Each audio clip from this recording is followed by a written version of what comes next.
On the last issue that we raised there, immigration, we have some data to share. Illegal border crossings into the United States have soared in recent years, hitting an all-time high of about 2.5 million encounters with unlawful migrants at the southern border in 2023, including some who came more than once. But the number of encounters has dropped dramatically this year. Cheryl Rebholz, hello. We are glad you're here. We just heard from you in that tape. You are the daughter of immigrants. You own a shooting range and you own a beauty salon in Mequon, Wisconsin. You're a Republican. Why has immigration become such a critical issue for you?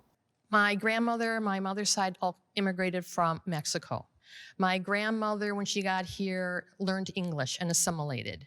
She said she kissed the ground she lived on and she would never return because it afforded her all kinds of possibilities. On the other side of my family, immigrated from Poland. And what brought them together was New York. And so from both sides of my family, we are a blended family. And they've taught me about American exceptionalism, pride, to exercise our educational system, and to appreciate our U.S. Constitution, which in Mexico, they don't have that great document, and to respect, and because it's reversed, we can't go and enter other countries like they're entering ours. And we have to embrace and enforce the laws, otherwise we have civil chaos, and we're all feeling it in every single state. We can tell you feel strongly about this. I want to bring in now Antonio Alcazar, right back here. I think there you are. You own a small business. You are an immigrant yourself. You came as a child of parents who arrived here without documentation. They still don't have documentation. You cannot vote. And you have a different view on all this. Tell us about your thoughts. So I want to push back a little bit. So here, I feel like it's important to note that when you're fleeing a country, you're fleeing it out of necessity. And this country is absolutely, without a doubt, the most prosperous nation on the planet. And the people who are leaving in order to find stability and safety and work for their family. My family specifically did exactly that. They left an impoverished zone, and it's an area that I wouldn't have had any amount of resources or prospects or options. And yet now I'm a successful business owner, and that is something that's come through a lot of struggle, especially being undocumented, until 2012 when President Obama passed a deferred action for childhood arrivals. So like I hate this idea that that there's crime and gangs coming over. There's crime and gangs all over the world, but the people who are fleeing their country are fleeing for good reasons generally. Thank you, Antonio. I want to come now to Amy Teutenberg.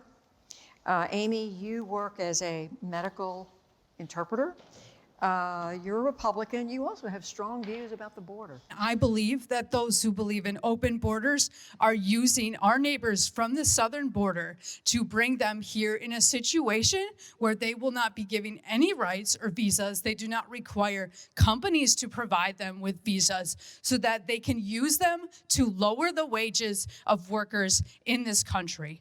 I believe that they are really just using them to exploit people and to undermine American workers' rights and pitting us against each other. And it is wrong that someone should live here for 20 years and not be able to vote. I do not believe that the Democratic Party has any intention. They say a path to citizenship. I believe that they bring people here with that idea. What if we had brought slaves here, back in the day, saying, oh, well, yeah, but we're providing them a path to freedom. Let me use them first, and then never really fulfill that. If you are going to bring here, I believe in hospitality. If you're going to bring people here, you either give them a visa to be here legally, or they don't come here. So do I hear you saying that you think the system, the government, doesn't treat immigrants? First of all, you're saying the borders need to be tighter. That's Correct. What you're saying. Absolutely. And you're also saying that immigrants, the way our system of immigration is not treating immigrants the way it should. Do I hear you correctly? Correct. I mean, it's very simple. If you're going to let people come here, you either give them a visa or the rights to be here so they can do things legally, or you don't. Like there's no in between, and that's what they're allowing. Let me come back to you, Antonio. Hearing that, do you think the system did you wrong? No, yeah, I think she's 100% right. Like, we're on opposite ends of the political divide, but she's right. Immigrants are used largely as a slave labor force.